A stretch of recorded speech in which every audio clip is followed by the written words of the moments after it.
കൊല്ലം കിളികൊല്ലൂരിൽ police സ്റ്റേഷനിൽ നിന്ന് രക്ഷപ്പെട്ട MDMA കേസിലെ പ്രതിയും സഹായിച്ച ഭാര്യയും പിടിയിൽ. തമിഴ്നാട്ടിലെ ധർമ്മപുരി ജില്ലയിലെ തോപ്പൂരിൽ നിന്നാണ് പ്രതികൾ പിടിയിലായത്. ആദ്യം ദൃശ്യങ്ങളിലേക്ക്.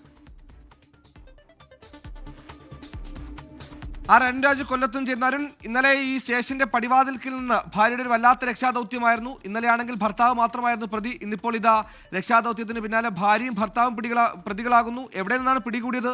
ഇവർ കൊല്ലത്ത് നിന്ന് തമിഴ്നാട് വരെ എങ്ങനെ എത്തി?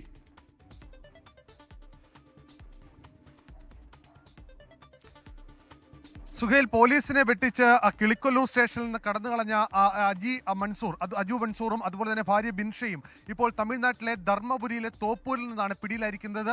തോപ്പൂർ SI വാഹനം തടഞ്ഞു നിർത്തി ഈ പ്രതികളെ പിടികൂടുകയായിരുന്നു എന്നുള്ളതാണ് മനസ്സിലാക്കാൻ കഴിയുന്നത്. കേരള പോലീസിൽ ലഭിച്ച രഹസ്യ വിവരത്തിന്റെ അടിസ്ഥാനത്തിൽ തോപ്പൂർ SIക്ക് കൈമാറുകയായിരുന്നു. തുടർന്ന് തോപ്പൂരിൽ ബസ് കാത്തുനിന്ന ഈ പോലീസ് സംഘം ഇവരെ തടഞ്ഞു നിർത്തി ഇപ്പോൾ അറസ്റ്റ് ചെയ്തു എന്നുള്ളതാണ് മനസ്സിലാക്കാൻ കഴിയുന്നത്.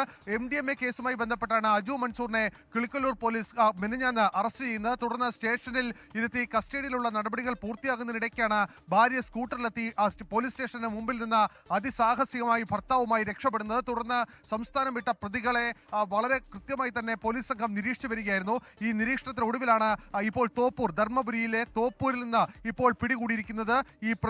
ഇരുവരെയും ഇപ്പോൾ കേസിലേക്ക് പ്രതിപട്ടികയിലേക്ക് ഉൾപ്പെടുത്തും എന്നുള്ളതാണ് പോലീസ് പറയുന്നത്. കാരണം തുടർച്ചയായി MDMA കേസിൽ ഉൾപ്പെട്ട പ്രതിയായതിനാൽ അജി മൻസൂറിനെ പിറ്റ് നിയമപ്രകാരമായിരിക്കും നടപടിക്രമങ്ങൾ തുടർന്നുണ്ടാവുക. എന്തായാലും കഴിഞ്ഞ 2 ദിവസമായി കൊല്ലം സിറ്റി പോലീസിന് ഉറക്കമില്ലാത്ത രാത്രികളായിരുന്നു. ഒടുവിൽ ഇപ്പോൾ പ്രതിയിലേക്ക് എത്തിച്ചേർന്നു. കൊല്ലം ജില്ലയിലെ കൊല്ലം സിറ്റി പോലീസും റൂറൽ പോലീസും സംയുക്തമായി നടത്തിയ പരിശോധനയും നിരീക്ഷണവുമാണ് ഒടുവിൽ പ്രതികളിലേക്ക് എത്തിച്ചേർന്നിരിക്കുന്നത്. ഇപ്പോൾ പ്രതിയെ പിടികൂടിയിട്ടുണ്ട് എന്നുള്ളത് കൊല്ലം സിറ്റി പോലീസ് കമ്മീഷണർ ഔദ്യോഗികമായി സ്ഥിരീകരിക്കുകയും ചെയ്യുന്നു.